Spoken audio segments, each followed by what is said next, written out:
Hey guys, it's Gummo here, finally getting game two of Battle on the Vines out, and it's another King of the Hill scenario. This time matching up my Orcs versus some Ogres. I was the first drop, or when you put out the matchups. Uh, I think at the time I just thought I had a couple of even matchups, so we were pretty confident in being able to match me up with someone that at least hopefully wouldn't get tabled from. And I think the choices they ended up with, it was either going to be ogres or warriors. So we luckily we got ogres. That worked out well. I mean, however, I ranked his list as being, um, just a zero for me, which just basically meant, somewhere between 11-9 loss, 11-9 win. That's not factoring the scenarios, and I think that was one of the biggest things that, at least from what I've noticed playing the ETC format, other than just the composition system, but also looking at the matchups and the scenarios. I think the scenarios play a massive part in your rankings, because a draw easy becomes a 14-6 loss, if you can't get the objectives. So, but anyway, yeah, this team is most of the guys from the Watchtower podcast, if anyone listens to that, although they are now retired from that. But yeah, a really good team, and it's good to be able to play some really good players. And I think that's one of the great things about a team tournament, which I wouldn't usually get the opportunity for because I'm not playing up near the top tables, of course. So Wurzag rolls up the. What do you get? Brainburst, a fist, foot, and looks like probably not hand. Hand, yes, my level one's got either go there. Sneaky stabbing and curse of the bad moon on my level two, which isn't too bad. And he's got, I'm pretty sure it's a level four beast, and then level two on the more big more. That's probably what it is there. You see his beast spells there. Deployment, he's got three lots of 10. Oh, geez, I've got a mental blank. The little goblin dudes. I'll think of it later. Noblars, just spread across the back there. And his big gutstar right in the middle with all his characters. And 7 man-eaters on the left with three bulls on the right. And just there's 2 saber tusks. Behind that impassable on the right there, the Barrador Tower is his only Iron Blaster. And I'm just plonked down in the middle pretty much, across from him, the savages, the trolls there, and the night goblins on the other side, and then just my artillery span across the back.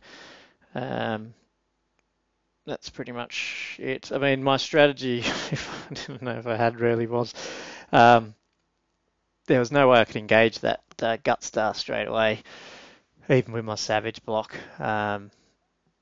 So depending on who went first, depend on who's gonna get to that middle. But I'm pretty sure it's gonna be him unless I could hand my guys there.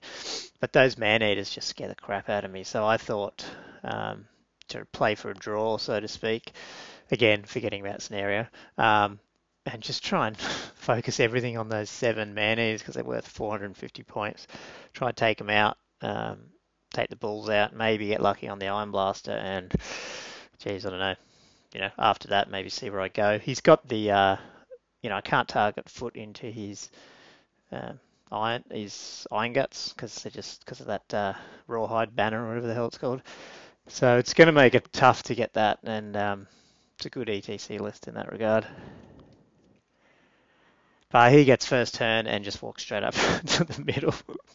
So he's just sitting comfortably behind that little barrier there, and I don't, they're not going to get moved really. And just on his right, so his Iron Blast peeks out from behind that tower there, takes off a Rock Lobber. Obviously the most accurate cannon in the game. Turn one, I'm going to move some of my fast cover up, start some, just try and hold up those man-eaters, getting into my trolls straight away. Move my Mangler up in a way.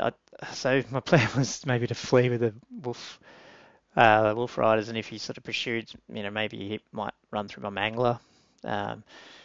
In hindsight, and discussing it with my opponent after the game that, I probably committed my manglers far too early, which is weird for me. I usually don't, I think. I think I'm getting better at holding them back, but I think in my brain I was like, oh, he doesn't have much to come at my artillery on the back line.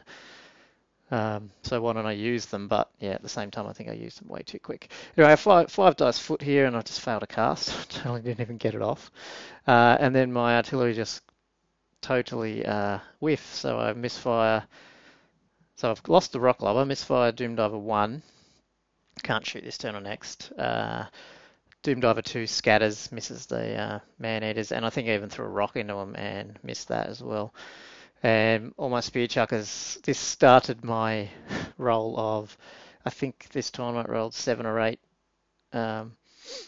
hits with my spear chuckers rolling ones to wound, which was a bit frustrating. They actually were hitting in this tournament.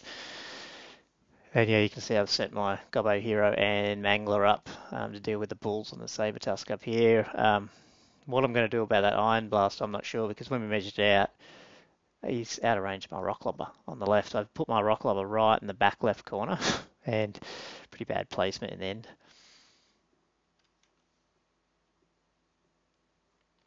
So he's turn 2. He sits his bulls onto my Mangler and gets rid of them. He's keeping his and he sits his other Saber Tusk on top of my other Mangler and kills that. So yeah, just that was pretty poor on my part, just not thinking. And he's still got one Saber Tusk running around that he can do things with. So he flees with his. I flee with my Wolf Riders. He fails charges. I don't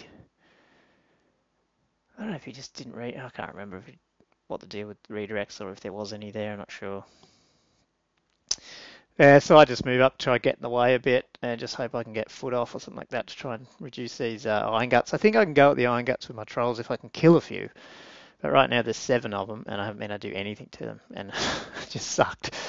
And I've only got one Doom Diver that can even hit them this turn because the other one can't fire. And that Doom Diver whiffs as well. So again, I go through a round of shooting where I don't hit anything, like literally nothing. It was just insane. And then he scrolled my foot when I got it off. So I've just I don't want to blame luck because I've probably already made some massive mistakes, but starting to get desperate. I moved Night Goblins up and do these long shots with the Fanatics. Really wasn't going to do a whole lot. So it's getting my way. And then, yeah, he's turn 3. So he comes into my Chaffing Trolls to take them out. And shoots off a Doom Diver with his Iron Blaster.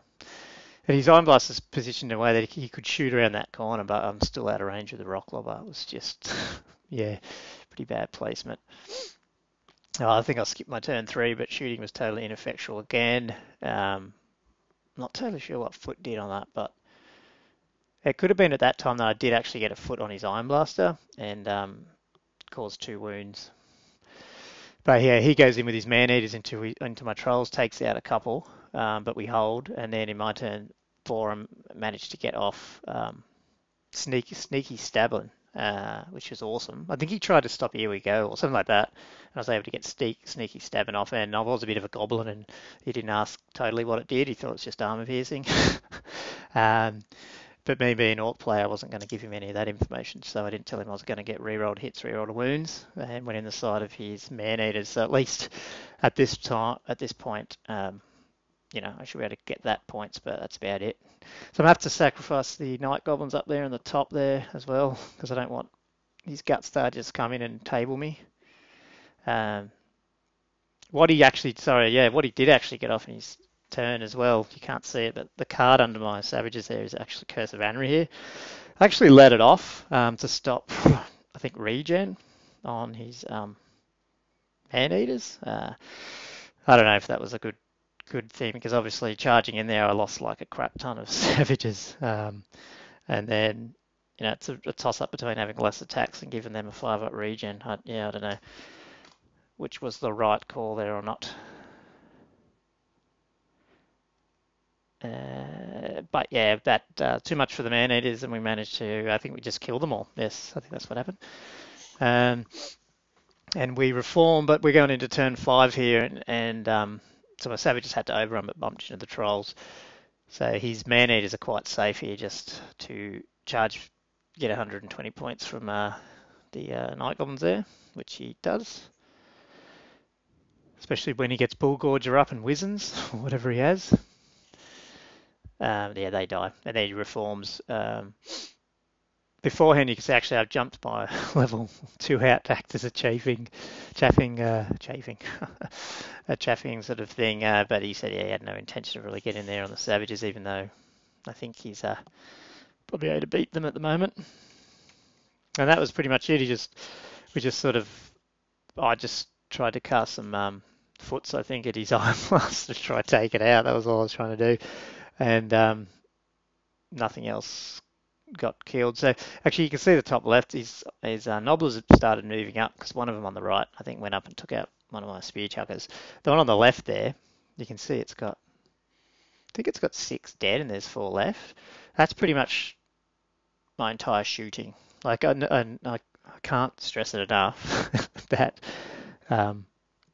it's just ludicrous. I think I shot everything, all the spear chuckers, and I had a fair few alive for most of the game. Okay, my artillery, I probably, lost a rock lobber turn 1, and there was some Doom Diver misfires, but I had chances to shoot, and the only thing I did in all that was I think killed 6 Nobbler. So it was pretty bad. And yeah, pretty much had to throw my whole army at his man-eaters to get that points, and that was about it. And I think the end of the game, I didn't even cast a spell. I could have gone for a foot on the Iron Blast. I'm trying to think. I don't think I killed the Iron Blaster in the end. Anyway, it ended up being 11-9 loss to me, which, okay, was great. It's where I sort of wanted to be when I marked it. But, of course, King of the Hill threw it down to a 14-6 loss again. So, yeah. I don't know. I mean, if this was Battle Line, it was probably going to be fine. But King of the Hill, I don't think I was going to be able to move that Iron Gut unit. At least unless, yeah, anyway, there's probably some things I could have done, but that's what happened. It was a good game. These guys ended up winning the whole tournament, so it was good to play a really good team, and I think we got tabled two or three 20-0s across this round, so I guess I was happy to get at least 6 out of it. Anyway, I'll try and get the others out when I can, and I'll talk to you soon. See ya.